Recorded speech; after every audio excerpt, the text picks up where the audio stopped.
இப்போல்லாம் ரெகுலராக கோலம் போட ஸ்டார்ட் பண்ணிட்டனால ஒன் டே வந்து ஸ்கிப் பண்ணாலே வந்து ஏதோ வந்து ஒரு மாதிரியா இருக்கு.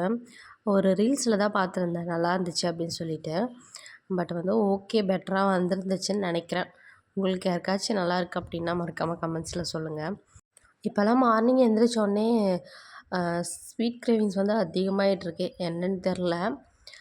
காஃபி ஆர் டீ ஏதாச்சும் மோஸ்ட் ஆஃப் எடுத்தே ஆகணும் அப்படின்ற மாதிரி தோண்டிகிட்டே இருக்குது. இதே ஸ்கிப் பண்ணவும் நம்மளால முடியல.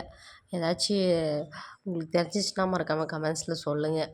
அதுக்கப்புறம் டேரெக்டாக வந்து லஞ்செல்லாம் செஞ்சு வச்சுட்டேன். அப்புறம் வந்து சிம்லி உருண்டை இருக்கு இல்லையா, அதுதான் செஞ்சிட்ருக்கேன். ஹஸ்பண்டும் வந்து பார்த்துட்டு பார்த்துட்டு போயிட்டுருந்தார். அவர் மோஸ்ட் ஆஃப் வந்து ஸ்வீட்லாம் எடுத்துக்கவே மாட்டார். இந்த டைம் என்னென்னு தெரில, கொஞ்சம் சீக்கிரம் செய்ய அப்படின்னு சொல்லியிருந்தார். இது ஈஸியாக தானே இருக்கும், அதனால் வந்து சீக்கிரமாக செஞ்சு கொடுத்துருந்தேன். அவரும் சாப்பிட்ருந்தார் நல்லாயிருக்கு